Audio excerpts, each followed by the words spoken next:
안녕하세요. 저는 올해 60을 넘긴 평범한 노인네입니다. 나름 살 만큼 살았지만 인생이란 게 아직도 어렵기만 한데요. 젊을 땐 나이 들면 모든 게 쉬워질 줄 알았는데 오히려 살아갈수록 세상은 더 복잡하고 어려운 문제들을 제게 던져주더군요. 오늘은 그런 제 지난날에 나름 파란만장했던 삶을 회고해 보려고 하는데요. 마지막에 기막힌 반전이 숨어 있으니 꼭 끝까지 들어주시길 바랍니다. 그럼 시작해 볼게요.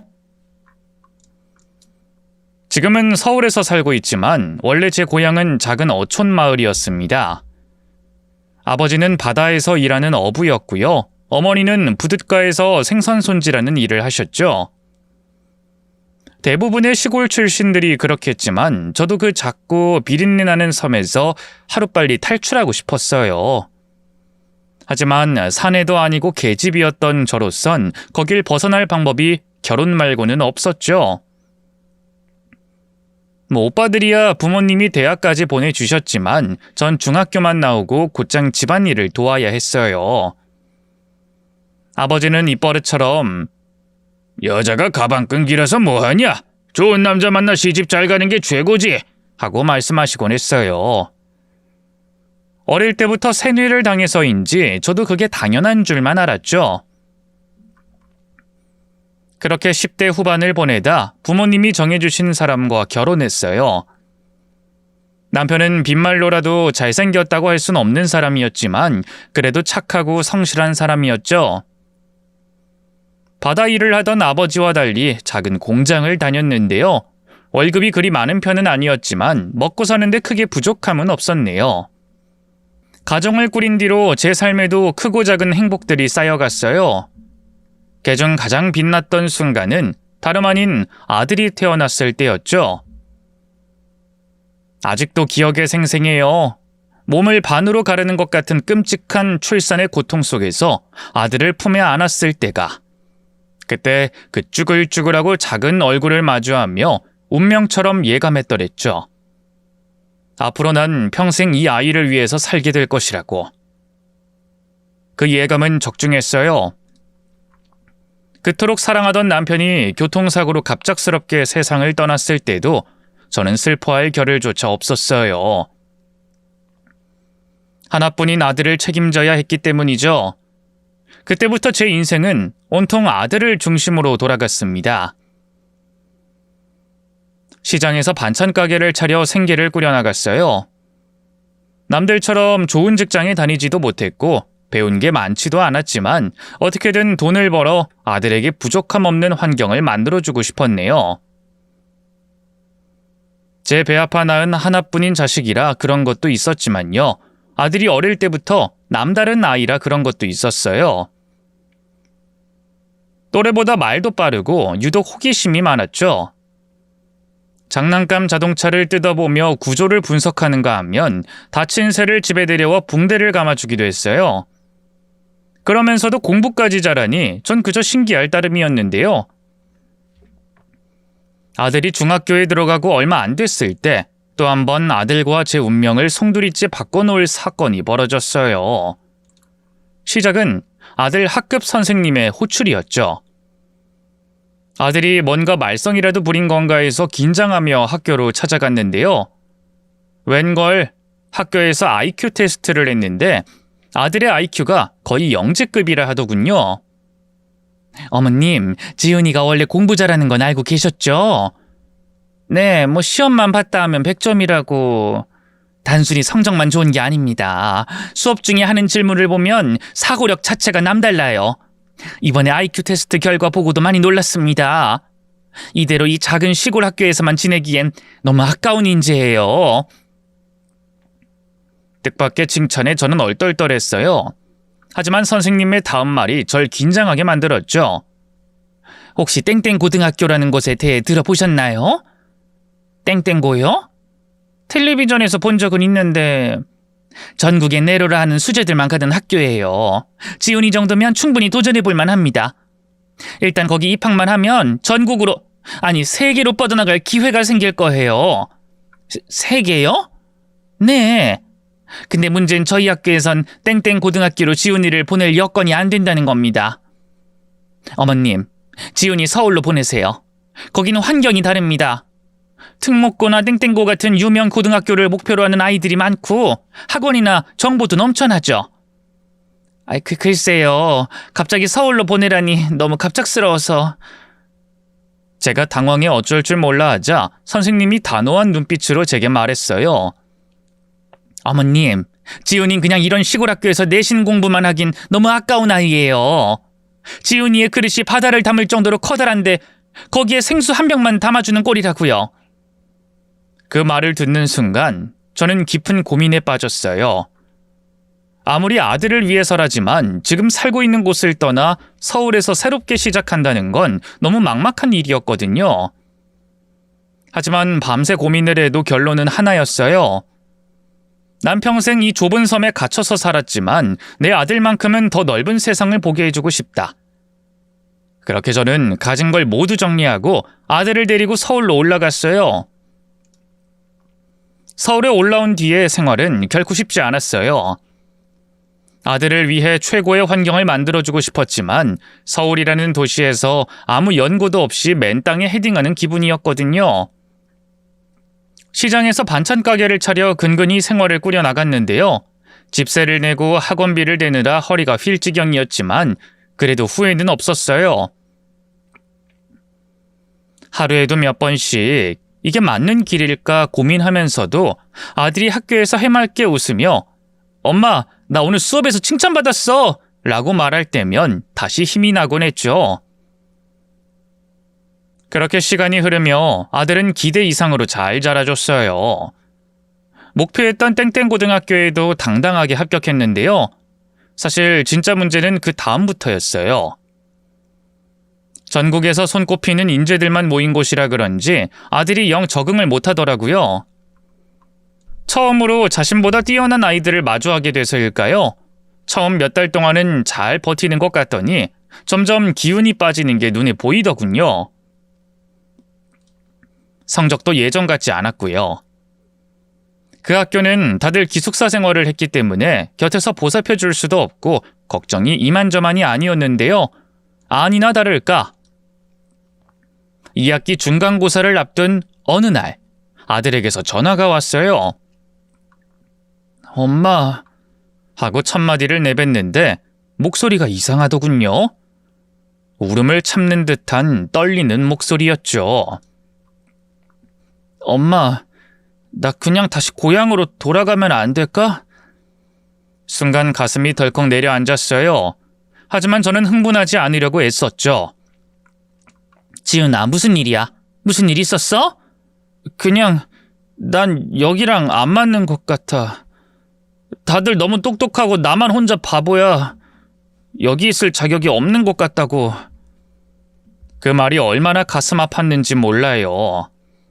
늘 자부심 가득하던 아이가 이렇게까지 자신을 초라하게 여길 줄이야. 전화로 해결될 문제가 아니라고 판단했어요. 바로 전화를 끊고 기숙사로 아들을 찾아갔죠. 아들은 초췌한 얼굴로 절 맞이했는데요. 책상이 엉망이었고 책들은 아무렇게나 던져져 있더군요. 엄마 미안해. 내가 괜히 서울로 오자고 해서. 괜히 이런 학교 온다고 해서. 엄마 나 때문에 고생만 했는데. 우는 아들 앞에서 저는 감정을 추스렸어요. 그리고 단호한 표정으로 입을 열었죠. 그래서 이제 포기할 거야? 제 질문에 아들이 눈을 동그랗게 뜨고 절 봤어요. 글쎄 잘 모르겠어.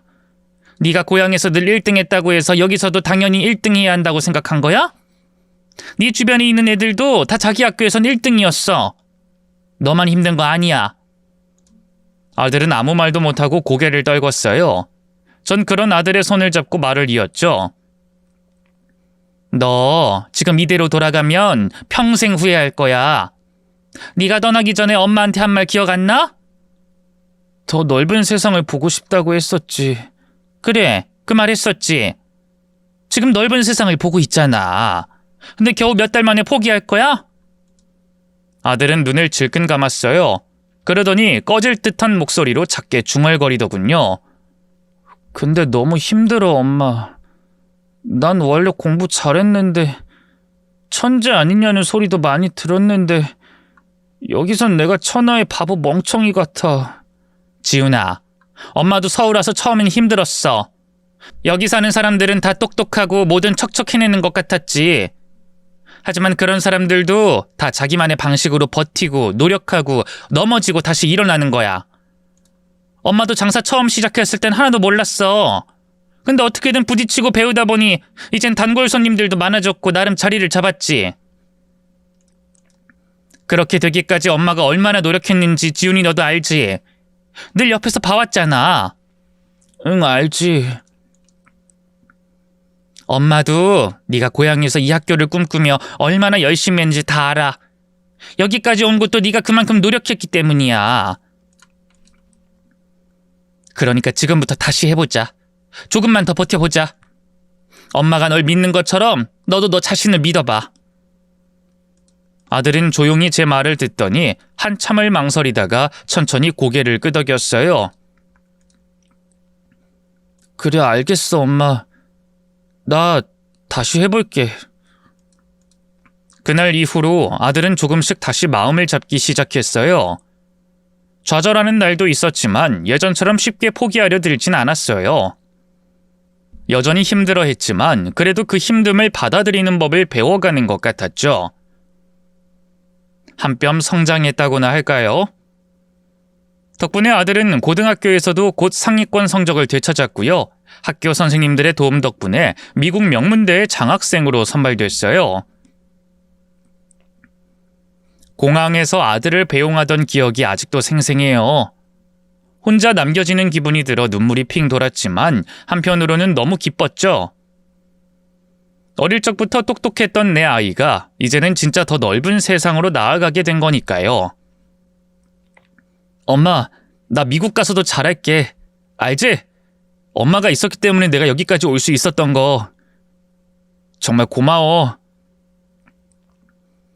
아들의 그 한마디에 그동안의 고생이 싹 씻겨져 나가는 기분이었어요. 그렇게 아들은 미국으로 떠났고요. 대학 졸업 후 그곳에 아이 터를 잡았어요. 세계적인 IT 기업에 한국인 최초로 입사하는 쾌거를 이뤄냈거든요. 맘 같아선 저도 아들을 따라 아예 미국으로 가고 싶었는데요. 말도 안 통하는 낯선 땅으로 가서 새로운 삶을 시작할 자신이 없었어요. 무엇보다 아들에게 괜히 짐만 되는 게 아닐까 걱정이 됐고요. 그 사이 아들은 미국에서 성공적인 커리어를 쌓아가며 누구보다 바쁜 나날을 보내고 있었어요. 와중에도 명절이나 제 생일에는 꼭 연락을 했고 가끔 시간이 날 때마다 한국에 들르곤 했죠. 그러던 어느 날 아들이 급하게 한국에 들어온다고 하더군요. 갑자기? 명절 때도 아닌데 회사에 휴가 받았니? 대수롭지 않게 물었는데 돌아온 대답은 너무나 충격적이었어요. 그게 사실 엄마, 나 회사 그만뒀어. 뭐? 회사를 그만뒀다고? 대체 왜? 나 아예 한국 들어가서 살까 생각 중이야. 아니, 그렇게 결정했어. 미리 말 못해서 미안해. 그게 대체 무슨... 엄마야, 네가 한국으로 들어온다면 좋긴 하지만 갑자기 왜 그런 결정을 한 건데? 한국보다 미국에서 지내는 게 훨씬 더 잘 맞는다고 말하던 아들이었어요. 세계적인 기업에 다니고 있다는 걸 자랑스러워하기도 했고요. 근데 갑자기 자기가 이룬 모든 걸 버리고 한국으로 돌아오겠다니 이해가 가지 않았죠. 제 물음에 아들이 멋쩍게 웃으며 말했어요. 그게 엄마, 실은 나 좋아하는 사람이 생겼어. 근데 그 사람이 한국에 있거든. 당황스러웠어요. 아들은 늘 공부와 일에만 매진하느라 연애는커녕 여자 손 한 번 잡아본 적 없는 숙맥인데 갑자기 좋아하는 사람이 생겼다니 어안이 벙벙하더군요. 누군데? 미국에서 만난 사람이야? 아니, 한국에서 만났어. 나 작년에 휴가 내서 한국 들어왔을 때 친구 소개로. 나도 이렇게까지 감정이 빠르게 커질 줄은 몰랐어. 처음엔 나 따라 미국으로 오라고 했는데 못하겠다고 하더라. 자긴 죽어도 한국에서 살고 싶다고. 그러니 뭐 어쩌겠어. 내가 걔를 위해서 한국으로 가는 수밖에. 엄마 혼자 한국에 있는 거 늘 마음에 걸렸는데 잘 됐지 뭐. 아들의 목소리는 그 여느 때보다 진지했어요. 무슨 일이 있어도 그 여자를 놓치지 않겠다는 의지가 느껴졌죠. 자연스레 궁금해질 수밖에 없었어요. 대체 어떤 여자가 우리 아들의 마음을 이렇게나 흔들어 놓았을까 하고 말이죠. 약 2주 뒤 미국에서의 생활을 정리하고 한국에 들어온 아들은 제게도 여자친구를 소개해줬어요. 작고 가냘픈 체구에 여리여리한 이목구미가 같은 여자인 제가 봐도 참 어여쁘더군요. 안녕하세요 어머님, 처음 뵙겠습니다. 그래요, 만나서 반가워요. 말씀 편하게 하세요 어머님. 살갑게 웃으며 그리 말하니 저도 모르게 경계했던 마음이 좀 풀리더군요. 그렇게 말해주니 고마워요. 아니, 고맙구나. 이후의 분위기는 나쁘지 않았어요. 삼겹살집에서 식사를 함께 했는데요. 어색할 줄 알았는데 의외로 분위기가 편안하더군요. 어머님, 지훈 씨가 저한테 늘 어머님 이야기 많이 했어요. 어머님 덕분에 자기가 여기까지 올 수 있었다고요. 아이고, 얘가 별 얘기를 다 했네. 다 지가 잘나서 그런 걸 뭐. 아니에요. 지훈 씨도 정말 대단한 사람이지만 전 그런 지훈 씨를 키워낸 어머님도 대단하다고 생각해요. 신사임당이 오늘날까지 존경받는 이유가 뭐겠어요? 아들의 여자친구가 아무렇지 않게 절 지켜 세워주는 게 민망하면서도 기분이 좋았어요. 저는 쑥스러운 마음을 감추며 아들의 여자친구에게 물었죠. 그래, 혜진이 너희 부모님은 어떤 분들이시니? 네가 그렇게 잘 자란 걸 보면 너희 부모님도 분명 훌륭한 분들일 것 같은데. 일순 아들 여자친구의 손이 멈칫했어요. 얼굴도 따라서 살짝 굳어졌는데요. 옆에서 고기를 굽던 아들이 얼른 입을 열었어요. 엄마, 내가 미리 말을 못했는데 혜진이 부모님이 안 계셔. 뭐? 부모님이 안 계신다니. 두 분 다 돌아가신 거야? 제 질문에 아들은 쉽게 입을 열지 못했어요. 그러자 아들의 여자친구가 애써 웃는 표정으로 끼어들더군요. 사실 저 보육원에서 자랐어요. 태어나자마자 버림받아서 부모님 얼굴도 몰라요. 그 말에 너무 당혹스러웠지만 내색하지 않으려 애썼어요. 그 사이 아들의 여자친구는 고개를 숙이며 말을 이어갔죠. 지금까지 부모님이 한 번도 저를 찾아오신 적도 없고요. 저도 별로 찾고 싶지 않아요. 어차피 저를 버린 사람들이니까요. 미리 말씀드렸어야 하는 건데 전 당연히 지훈 씨가 말했을 줄 알고. 죄송합니다, 어머님. 많이 실망하셨죠?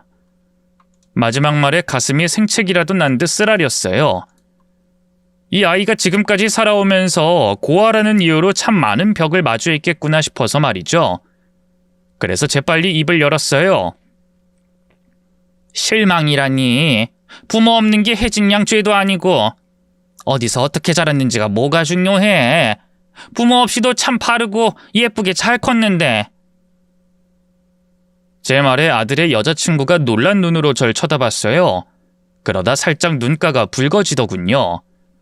어머님, 감사합니다. 그날 식사는 그렇게 끝이 났어요. 바래다 주겠다고 하는데도 아들의 여자친구는 끝끝내 혼자 돌아갔고요. 아들과 단둘이 집에 가는데 문득 아들이 조심스럽게 절 바라보며 묻더군요. 엄마, 아까는 고마워. 고맙다니 뭐가? 혜진이 고아라는 거 알고도 상처 주는 말 안 해서. 그게 뭐가 고마워. 고아인 게 혜진 양 잘못도 아닌데. 역시 우리 엄마. 난 엄마가 그렇게 나올 줄 알았어. 그럼 나 혜진이랑 이대로 결혼해도 되는 거지? 나 혜진이 진짜 좋아해, 엄마. 걔 아니면 안 될 것 같다고. 아들은 진지했어요. 단순한 연애 감정이 아니라 이 사람과 함께 인생을 살아가겠다는 결심이 묻어나는 표정이었죠. 저는 한숨을 내쉬며 아들의 어깨를 툭 쳤어요. 그렇게 좋으면 놓치지 말아야지. 내가 반대할 게 뭐 있니? 덕분에 우리 아들이랑 한국에서 얼굴 보며 살 수 있게 됐는데. 아들이 안도한 듯 웃더니 저를 꼭 안아왔어요. 고마워, 엄마. 앞으로 내가 정말 더 잘할게. 그렇게 이듬해 봄, 아들은 결혼식을 올렸고요. 저는 자연스럽게 아들 내외와 함께 살게 됐어요. 저야 혼자 사는 게 익숙했으니 각자 따로 지내는 게 낫지 않겠냐고 했지만 아들은 단호했죠.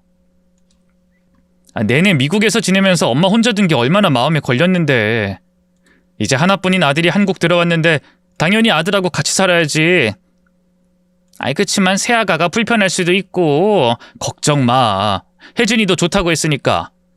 걔도 가족 없이 쭉 혼자 외롭게 살았잖아. 엄마랑 같이 살고 싶대. 아들의 말에 며느리도 옆에서 고개를 끄덕이며 밝게 웃었어요. 어머님, 전 어머님이랑 같이 사는 거 전혀 불편하지 않아요. 오히려 좋아요. 저도 친정이 없으니까 어머님이랑 함께 지내면 진짜 가족이 된 것 같은 느낌이 들 것 같거든요. 아들 내외가 그렇게까지 말하는데 더는 거절할 수가 없었어요. 그래서 기꺼운 마음으로 합가 생활을 시작했는데요. 혼자 외롭게 살다 셋이 북닥거리며 사니 사람 사는 것 같고 참 좋더군요. 저도 새아가가 불편하지 않게 하려고 애썼고 새아가도 살갑게 잘해주더라고요. 하지만 시간이 지나면서 뭔가 이상한 기류가 감지되기 시작했어요. 하루는 며느리와 둘이 저녁 준비를 하고 있었는데요. 밥솥을 열어보니 밥이 좀 설이 걷더라고요. 한 숟갈 떠보니 속까지 덜 익어서 씹히는 게 딱딱했어요. 며느리가 한 밥이니 그냥 먹을까 생각도 해봤지만 아무래도 안 될 것 같아 말했어요. 혜진아, 이거 물량이 좀 부족했던 것 같다. 내가 다시 한마. 그러자 며느리가 놀란 듯 절 쳐다보더니 얼른 고개를 저으며 말했어요. 아니에요, 어머님. 제가 실수한 건데 얼른 다시 할게요. 죄송해요. 아유, 이깟 걸로 죄송하긴. 됐으니까 반찬이나 마저 만들거라. 내가 물 조금 넣고 얼른 다시 안칠게. 네, 그럼 부탁드릴게요. 해프닝이라고도 할 수 없는 별거 아닌 일이라고 생각했어요. 그런데 그날 저녁, 아들이 퇴근하고 돌아와 함께 저녁을 먹는데 며느리가 갑자기 웃으며 그러더군요. 여보, 밥 어때? 잘 됐어? 맛있는데? 왜? 아니, 오늘 내가 밥 안 치는데 물량을 좀 적게 잡았나 봐. 밥이 설익어서 어머님한테 혼났지 뭐야. 혼났다라는 표현에 너무 당황스러웠어요. 아니, 혜진아, 내가 너를 언제 혼냈다고. 죄송해요. 이 앞에선 하면 안 되는 말이었나? 전 그냥 반성하는 의미로 얘기한 건데. 전 아까 일 아무렇지도 않아요, 어머님. 그러니까 이 눈치 볼 필요 없으세요. 시어머니가 며느리 일 못하면 당연히 구박할 수 있죠. 농담인 듯 진담인 듯 그렇게 말하는데 뭐라고 대답해야 할지 모르겠더라고요. 그 사이 아들이 태연하게 맞장구를 치더군요. 그래, 엄마. 며느리가 집안일 좀 못하면 혼낼 수도 있지. 앞으로도 많이 혼내줘. 그러자 며느리가 아들에게 밉지 않게 눈을 흘겼어요. 뭐? 당신 진짜 너무한데? 언젠 나밖에 없다더니. 역시 이럴 땐 어머님 편 드는구나? 미안. 아들도 며느리도 장난인 양 웃어버리니 결국 저도 그냥 어색한 표정으로 웃어 넘길 수밖에 없었어요. 계속 혼낸 게 아니다, 구박한 게 아니다 얘기를 꺼내면 저만 이상한 사람이 되는 분위기였거든요. 다들 웃는데 저만 진지하게 따지고 들 수 없었다고나 할까요? 또 어느 날은 옆집에서 시골 된장을 나눠줬길래 저녁 반찬으로 된장찌개를 끓였는데요. 며느리가 환하게 웃으며 그러더군요. 어머님, 찌개를 하나 더 하셨네요? 제가 국 끓여둔 거 있는데. 옆집에서 나눠준 된장이 너무 맛있길래 한번 끓여봤다. 뭐 둘 다 먹으면 되지 뭐. 네, 너무 좋아요. 분명 자기도 좋다고 해놓고는 말이죠. 그날 저녁 아들이 집에 돌아오자 며느리가 또 딴소리를 하더군요. 어머님, 제가 한 반찬이 입에 안 맞으세요? 국 있는데 또 찌개를 끓이시고. 하긴 제가 손맛이 너무 없긴 하죠. 요리 학원이라도 다니면서 배울까요? 처음엔 장난처럼 들리던 말이 점점 이상하게 느껴졌어요. 며느린 분명 웃으면서 이야기했지만 그 내용은 제가 며느리를 못마땅하게 여긴다는 식이었거든요. 제가 청소를 하다가 실수로 컵을 깬 날도 그랬어요. 며느리가 황급히 다가와 그러더군요. 괜찮으세요, 어머님? 안 다치셨어요? 그래, 안 다쳤다. 아이고, 내가 참 이 나이 먹고 칠칠질 못하게. 그럴 수도 있죠. 제가 치우게 그냥 두세요. 아니다, 내가 치울 테니까 넌 다치지 않게 조심해. 그렇게 별일 아닌 것처럼 넘어갔는데요. 그날 저녁에 아들이 모아둔 파편을 보고 며느리한테 묻더군요. 여보, 당신 또 컵겠어? 아니, 이번엔 나 아니야. 어머님이 깨셨어. 근데 치우게 놔두지도 않으시더라? 내가 치우겠다고 했는데도 넌 손대지 마 하시길래 그냥 있었지 뭐. 그 말을 듣는데 심장이 덜컥 내려앉았어요. 참지 못하고 입을 열었죠. 아니, 내가 대체 언제 뭐라고 했다고. 난 그냥 너 다칠까봐. 에이, 그냥 농담한 거예요, 어머님. 저 아까 일 마음에 안 담아뒀으니까 신경 쓰지 마세요. 그냥 웃자고 한 얘긴 건데. 아니, 너 처음부터 계속 그런 식이잖니. 내가 널 구박했다는 둥, 시집살이 시켰다는 둥. 내가 대체 언제? 너무 억울한 마음에 언성이 높아졌는데요. 며느리가 당황한 표정으로 어쩔 줄 몰라 하더군요. 죄송해요, 어머님. 전 그냥 제가 실수한 걸 장난처럼 웃자고 얘기한 건데. 며느리가 그렇게 나오니 누가 봐도 제가 가해자 같고 며느리가 피해자 같더군요. 옆에 있던 아들도 그러더라고요. 아니, 엄마 왜 그래? 혜진이가 그냥 별 생각 없이 한 얘긴데. 너무 과민 반응하는 거 아니야? 그 말에 뭐라고 더 할 말이 없었어요. 괜히 따졌다가 진짜 밉살 맞은 시어머니처럼 보일까봐 입을 꾹 다물 수밖에 없었죠. 이런 식으로 억울한 일이 하나하나 쌓여가니 점점 답답해지더군요. 제가 한 말과 행동이 제 뜻과는 전혀 다르게 전달되는 기분이었어요. 아들 역시 전혀 눈치채지 못했고요. 제가 뒤늦게 변명해도 됐어. 왜 이렇게 예민하게 반응해? 진짜 시집살이 시키는 시엄마처럼 하고 말할 뿐이었죠. 결국 저는 점점 입을 닫게 됐어요. 뭐라고 해도 저만 예민한 사람이 되는 분위기였으니까요. 너무 힘들었지만 그래도 한 가족이니 잘 지내보자며 마음을 추스렸는데요. 생각지도 못한 사건이 발생했어요. 바로 아들의 이직이었죠. 집과 꽤 거리가 있어서 이사를 가네 마네 하는 얘기들이 오고 갔는데요. 어느 날 아들이 갑자기 저녁 식사 자리에서 그러더군요. 엄마, 나랑 혜진이 이제 따로 나가 살까 해. 그 순간 젓가락을 놓칠 뻔했어요. 뭐? 갑자기 그게 무슨 소리야? 아니, 갑자기라기보단 회사 옮기면서 출퇴근이 너무 힘들어서. 그래서 아예 직장 가까운 데로 이사할까 생각 중이야. 그건 익히 알고 있던 일이었어요.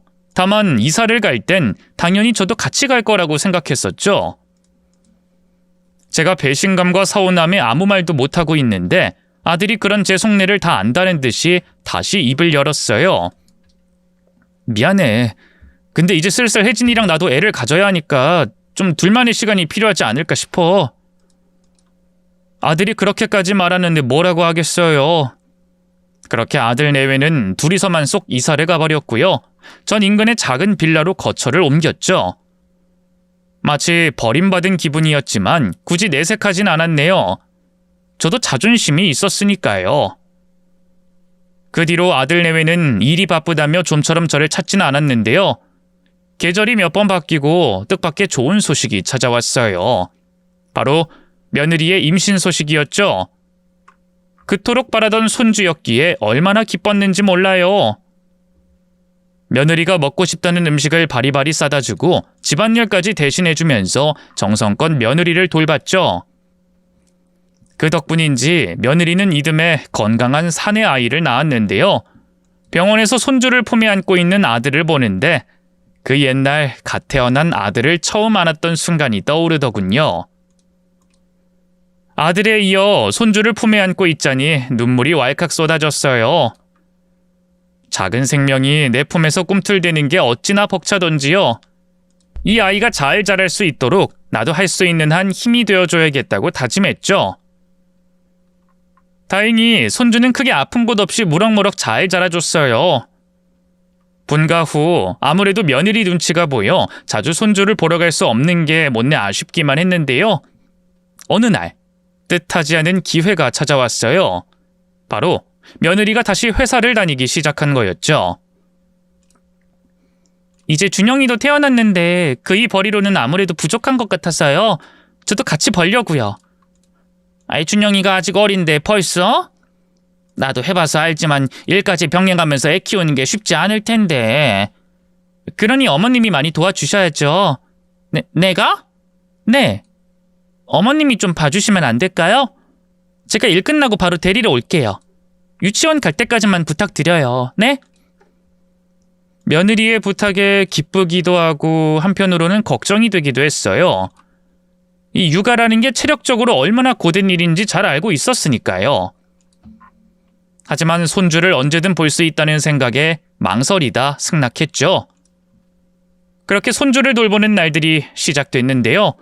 처음엔 나름 할만했는데 언젠가부터 며느리의 퇴근 시간이 점점 늦어지기 시작했어요. 어머님, 오늘은 회식이 있어서 늦을 것 같아요. 어머님, 오늘은 갑자기 야근을 해야 돼서.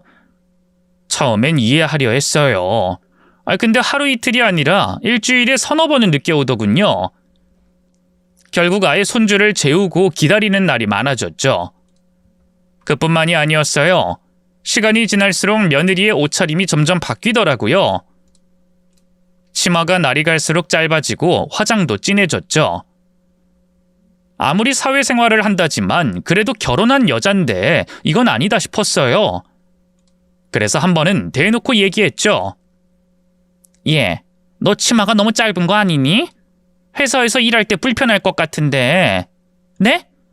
아니요, 괜찮은데요. 요즘은 다 이렇게 입고 다녀요. 야, 아무리 그래도 결혼한 여자가 허벅지를 그렇게 훤히 드러내놓고 있는 건 화장도 좀 옅게 하는 게 어떻겠니?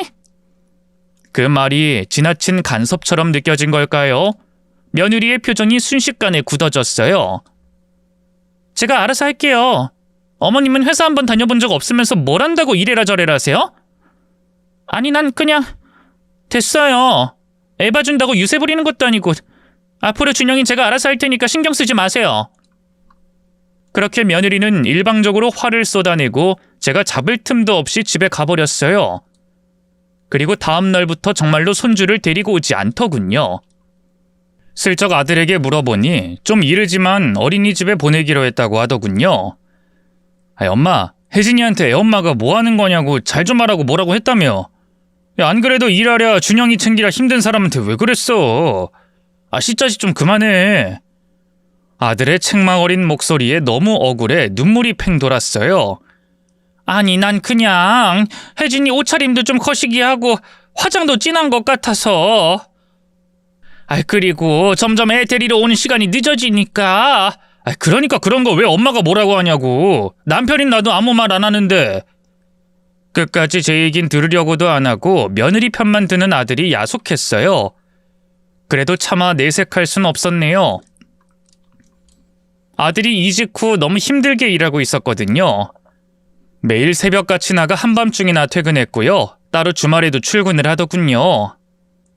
가끔 아들이 손주를 데리러 올 때가 있었는데 볼 때마다 얼굴에 살이 내려 있더라고요. 저도 어쩔 수 없는 애미인지라 그 모습에 어찌나 마음이 아프던지요. 지훈아, 너 요즘 너무 말라 보인다. 밥은 잘 먹고 다니는 거야? 그럼 걱정하지 마. 잘 챙겨 먹고 있으니까. 애써 웃어 보이는 아들을 보면서도 몰랐어요. 아들이 그렇게 힘들어하는 이유가 단순히 일 때문이 아니었다는 걸 말이죠. 만약 그때라도 제가 눈치챘더라면 아들을 구할 수 있었을까요? 아들의 죽음은 예고 없이 찾아왔어요. 손주가 더는 오지 않게 되면서 소일거리로 식당 설거지 일을 하곤 했는데요. 그날도 시간 맞춰 출근하려는데 갑자기 전화가 걸려왔어요. 며느리였죠. 여보세요? 혜진이 네가 어쩐 일이냐? 아무래도 그간 많은 일이 있었던 만큼 목소리가 절로 퉁명스레 나갔는데요. 이윽고 돌아온 며느리의 말에 저는 핸드폰을 떨어뜨렸어요. 어머님, 그이가 교통사고로... 일순 숨이 멎는 것 같았어요. 간신히 며느리에게 병원 이름을 물은 뒤 바로 택시를 잡아 탔죠. 제발 별일 아니길 바랬건만 병원에 도착했을 때 저를 맞이한 건 아들의 싸늘한 주검이었어요. 굳게 닫힌 아들의 두 눈을 보면서 머리가 하얘졌어요. 내 아들이 죽었다고? 바로 며칠 전에도 웃으며 대화를 나눴는데 도무지 믿기지 않았어요. 긴 악몽을 꾸는 것 같았죠. 아들 장례를 치르고 나서도 현실감이 없었어요. 남편 복 없는 년은 자식 복도 없다고 어떻게 하나뿐인 아들마저 이렇게 저를 두고 떠나버릴 수 있는 건지 너무나 참담한 심정이었죠. 그 와중에 며느리는 내내 울면서 저보다도 더 힘들어 보이더군요. 시름에 잠겨 제대로 말도 못하고 눈물로 얼굴이 범벅이 된 채 망연자실한 모습이었어요. 저라도 마음을 다잡고 며느리를 챙겨야겠다 싶었죠. 그래서 그날도 아들 집으로 찾아가 며느리의 끼니를 챙기고 손주를 돌봤는데요. 제가 끓여준 죽을 먹지도 않고 넋놓고 있던 며느리가 갑자기 먼저 입을 열더군요. 어머님, 저 어떻게 해야 할지 모르겠어요. 이제 그이도 없고 준영이랑 저 둘만 남았는데 막막하기만 해요. 혜진아, 그래도 준영이 생각해서라도 힘내야지. 준영이가 아직 너무 어리잖니. 네, 맞아요. 그런데 며느리는 눈물을 훔치며 한숨을 내쉬더니 뜸을 들이다 조심스레 말을 꺼냈어요. 근데 어머님, 아시는지 모르겠는데 사실 그이 빚이 있었어요. 그 말에 가슴이 철렁 내려앉았어요. 뭐? 빚? 네. 저한테 말도 안 하고 친구 보증을 사줬더라고요. 근데 그게 탈이 나서 저도 엊그제 은행에서 연락 오고 나서야 알았어요. 어쩐지 부쩍 힘들어 보이더라니. 자꾸만 살이 내리고 표정도 좋지 않던 아들의 생전 모습이 떠올랐어요. 일이 힘들어 그런 줄로만 알았지 설마 빚이 있을 줄은. 억장이 무너지는 기분이더군요. 며느리도 마찬가지였는지 커다란 눈에 다시 눈물이 고이더라고요. 그 빚 다 갚고 나면 이 집이고 보험금이고 남는 게 하나도 없어요. 밑바닥에서부터 다시 시작해야 한다고요. 대체 준영이를 저 혼자 어떻게 키울 수 있을지 모르겠어요. 자신이 없어요. 죽고만 싶다고요. 그런 며느리에게서 지난날의 제 모습이 겹쳐 보였어요. 얼른 그런 며느리를 끌어안고 말했죠. 네가 왜 혼자 준영이를 키워? 내가 있잖니. 걱정 말거라. 나 지금 사는 집 전세 보증금도 있고 모아둔 돈도 제법 있으니까 일도 다시 하고 있고 어떻게든 우리 세 사람 못 먹고 살까? 그렇게 말씀해 주시니 감사해요, 어머님. 저도 준영이 하나만 보고 열심히 뭐든 해볼게요. 아들의 빚은 무려 1억이 넘었어요. 며느리 말로는 어느 정도 정리가 됐다는데 그래도 제법 남아있는 것 같더군요. 전 일단 살던 전셋집을 빼고 저렴한 반지하 월세방으로 거처를 옮겼고요. 보증금에 통장에 들어있던 돈을 전부 더해 며느리에게 건넸어요.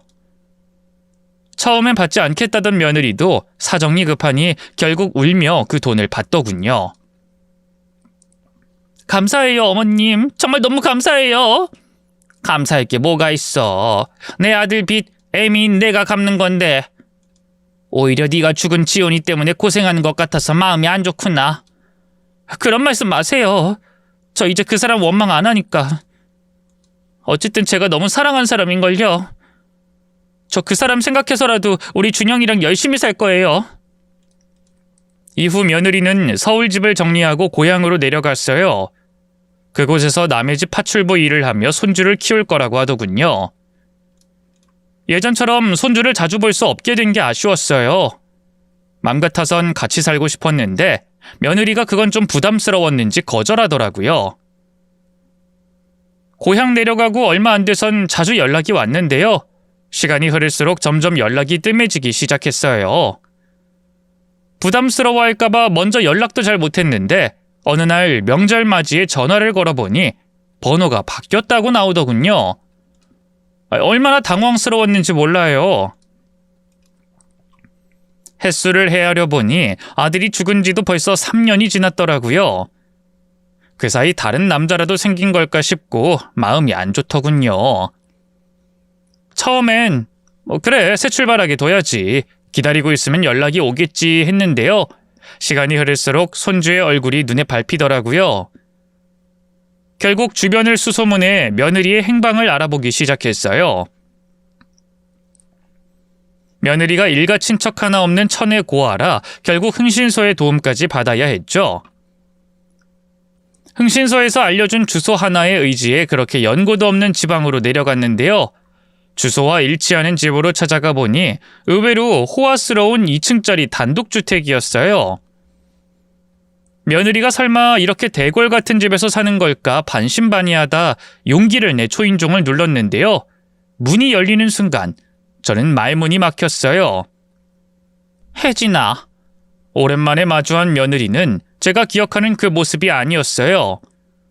한눈에 봐도 고급스러운 옷을 입고 화장도 짙었어요. 무엇보다 표정이 얼음장처럼 차가웠죠. 어머님이 여긴 어쩐 일이세요? 어쩐 일이냐니. 너 갑자기 핸드폰 번호도 바꿔버리고 연락이 두절돼선 내가 얼마나 걱정했는 줄 아니? 그러자 며느리의 얼굴에 짜증이 번졌어요. 그렇다고 이렇게 무턱대고 찾아오셨어요? 여기 주소는 어떻게 하신 거고요? 솔직히 좀 무섭네요. 이제 어머님이랑 저랑 남남이나 다름없는 사이인데. 아니 남남이라니. 넌 몰라도 준영이가 있잖아. 준영이 너면이 내 손자다. 준영이 보고 싶어서 여기까지 온 거야. 내 손자 어딨니? 그러자 며느리가 당황한 듯 눈알을 굴렸어요. 그리고는 한층 더 딱딱해진 표정으로 그러더군요. 어머님이 그렇게 찾는 손주 여기 없어요. 그러니 다신 찾아오지 마세요. 뭐? 여기 없다니 그게 무슨 말이야? 잠깐 친구네 맡겼다고요. 그러니까 다신 찾아오지 마세요. 준영인 쟤예요. 그 사람도 죽었는데 어머님이랑은 아무 상관도 없다고요 이제. 제가 미처 뭐라고 얘기하기도 전에 며느리는 문을 닫아버렸어요. 하지만 저는 좀처럼 그 자리를 뜰 수 없었죠. 며느리의 당황한 표정과 격양된 말투가 자꾸만 마음에 걸리더군요. 손주가 정말 며느리 친구 집에 있는 게 맞는 건지 믿을 수가 없었어요. 죽은 아들을 위해서라도 알아내야 했어요. 내 손자가 어디에 있는지, 무슨 일이 벌어진 건지. 고민 끝에 저는 며느리의 집 근처에서 잠복을 시작했어요. 말이 잠복이지 힘도 뭣도 없는 노인네였던 저로서는 그냥 차를 멀리 주차해놓고 숨어있는 것뿐이었죠. 그렇게 꼬박 반나절을 기다렸을까요? 어느새 날이 저물고 시간이 자정에 가까워질 무렵 드디어 굳게 닫혀있던 며느리의 집 대문이 열렸어요. 그리고 며느리가 외출복 차림으로 나왔는데요. 며느리는 혼자가 아니었어요. 옆에 웬 젊은 남자와 함께 작은 유모차를 끌고 나오더군요. 저 남자 누구지? 새로 만나는 남잔가? 유모차는 또 뭐고? 준영이가 유모차 탈 나이는 옛 저녁에 지났는데. 당시 손주는 유치원에 다닐 나이였어요. 그래서 키우는 개라도 태우고 있는 건가 했는데요. 제가 지켜보는 줄도 모르고 며느리가 갑자기 남자의 팔에 매달려 교태를 부리기 시작했어요. 남자도 바로 받아주면서 곧 둘 사이에 진한 스킨십이 오고 가더군요. 아들은 이미 망자가 됐으니 며느리가 새로운 상대를 찾은 것도 이해는 갔지만 그래도 가슴이 아픈 건 어쩔 수가 없었네요. 저 새로운 애인 때문에 손주를 다른 집에 맡긴 건가 하는 생각도 들었고요. 그런데 바로 그때였어요. 두 사람이 집 앞에 주차해둔 차에 유모차를 세우더니 거기서 무언가를 끄집어내는 게 아니겠어요. 자그마한 게 강아지 같기도 하고 핸드백 같기도 하고 너무 어두워서 처음엔 잘 보이지 않았는데요. 갑자기 그 무언가가 꿈틀하면서 움직이자 며느리가 벼락 같은 노성을 내질렀어요. 이 자식 또 똥 쌌어. 성준영, 너 엄마가 뭐라고 했어? 또 똥오줌 못 가리면 죽여버린다고 했지? 맞아요. 그 자그마한 짐덩이의 존재는 다름 아닌 담요에 둘러싸인 손주였어요. 그 건강하고 튼튼했던 아이한테 대체 무슨 짓을 한 건지 살이 빠지다 못해 뼈가 다 드러나고 피골이 상접해 있더군요. 제가 충격에 빠져 굳어있는데 그 사이 며느리가 손주를 뒤집어 엉덩이를 마구 때리기 시작했어요. 옆에 있던 며느리의 애인놈이 그 모습을 보면서 희죽거리더군요. 그만 때려. 몸엔 최대한 아무 흔적도 안 남기는 게 좋다고. 무슨 상관이야. 어차피 야산에 쥐도새도 모르게 묻어버릴 건데. 그 전에 그동안 이 자식한테 당했던 스트레스나 된통 푸는 거지. 혹시라도 시체가 빨리 발견될 수도 있잖아.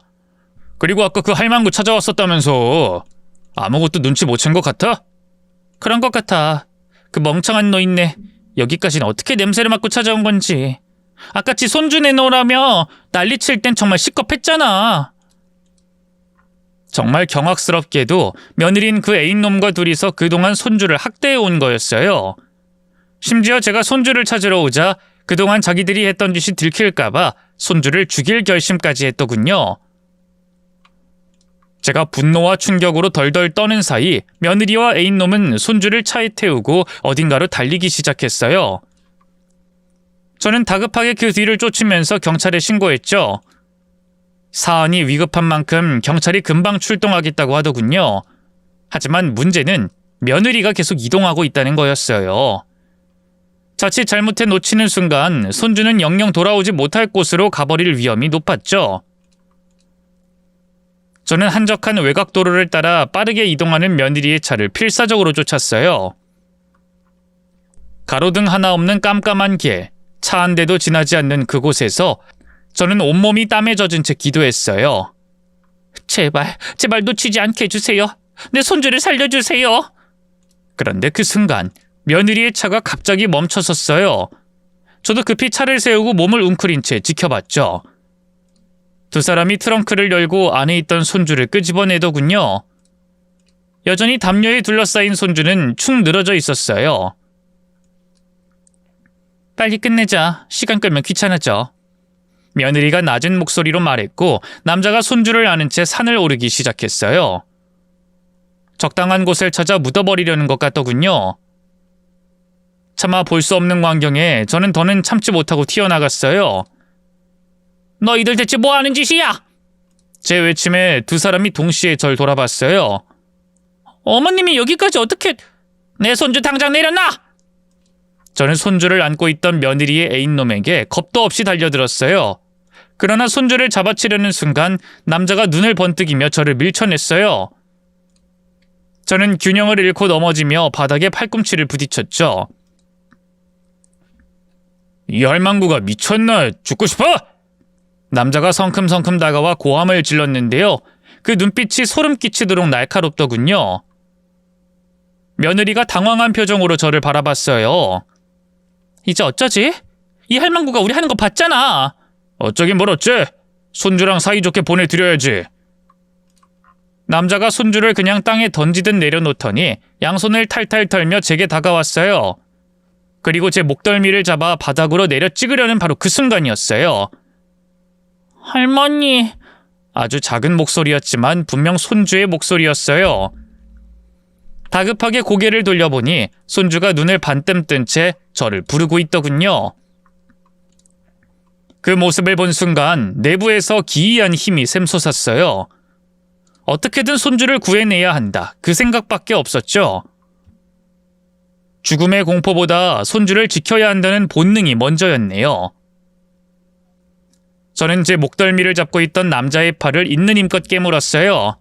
아이! 이 미친 할망구가! 남자가 비명을 지르며 손을 뺀 순간 저는 몸을 틀어 남자의 가랑이를 한 번 더 걷어찼어요. 그리고 남자가 주저앉은 사이 얼른 달려가 손주를 안아들었죠. 종이장처럼 가벼웠어요. 살이 너무 빠져서 뼈만 남아있는 것 같더군요. 준영아, 괜찮아? 괜찮아? 할머니가 왔으니 이제 다 괜찮아. 이 할망구가 진짜 죽고 싶어 환장했어? 손주를 품에 어르는 사이 어쩔 줄 몰라 하며 서 있던 며느리가 제게 달려들었어요. 이년이 너야말로 죽고 싶어 환장했어? 어떻게 지 자식한테 이런 짓을 해? 당신이 무슨 상관인데? 내 자식한테 내가 뭔 짓을 하든 네 자식이기 전에 내 손주야.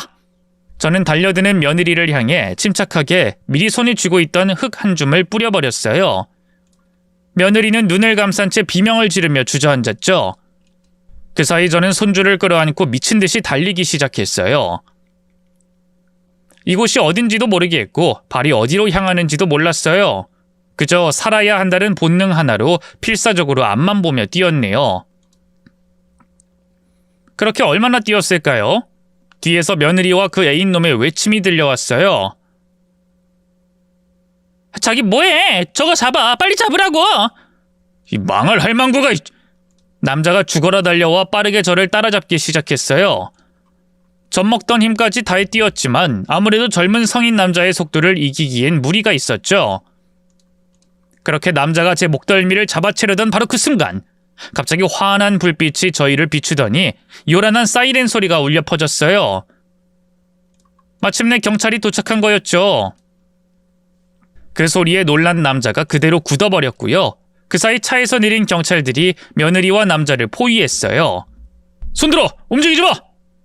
저는 아무 짓도 안 했어요. 며느리가 황급히 죄를 부정하며 두 손을 올렸어요. 경찰들이 빠르게 달려가 두 사람을 제압하고 손에 수갑을 채웠고요. 나머지 경찰들이 달려와 절 감싸더군요. 긴장이 풀린 저는 그대로 바닥에 주저앉았어요. 그리고 손주를 품에 안고 오열했죠. 괜찮아, 준영아. 이제 괜찮아. 다 끝났어. 손주는 힘없이 제 품에서 움찔거리더니 작게 중얼거렸어요. 할머니. 그 작은 목소리에 가슴이 한없이 저며왔네요. 이후 며느리와 남자는 도주 우려가 있다고 해서 구속된 채로 수사를 받았고요. 둘이 저지른 아동학대에 대한 면밀한 조사가 시작됐어요. 그 과정에서 너무나 충격적인 진실도 드러났는데요. 알고 보니 제 아들을 죽인 것도 며느리와 그 애인놈이었어요.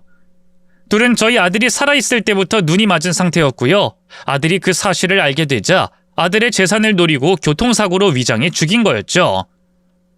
아들의 빚이 있다는 것도 전부 거짓말이었어요. 아들의 남긴 재산을 저 모르게 독차지하기 위해 그런 거였죠. 그 사실을 알고 어찌나 억장이 무너지던지 맘 같아선 며느리와 그 상간남의 숨통을 끊어버리고 싶었네요. 하지만 하나뿐인 손주를 생각하면 차마 그럴 수가 없었어요. 이젠 하늘로 떠나버린 아들을 대신해 제가 손주를 책임지고 보살펴야 했으니까요. 지리한 재판 끝에 상간남과 며느리는 살인죄와 아동학대죄 등으로 실형을 살게 됐어요. 둘 다 죄질이 불량해 거의 무기징역이나 다름없는 형량을 선고받았죠. 재판장에서 며느리는 절 붙잡고 잘못했다며 울고불고 빌었어요. 어머님 죄송해요. 제가 잠깐 돈에 눈이 멀어서 미쳤었나 봐요. 그 사람도 일부러 죽인 게 아니에요. 말다툼하다 우발적으로 그만.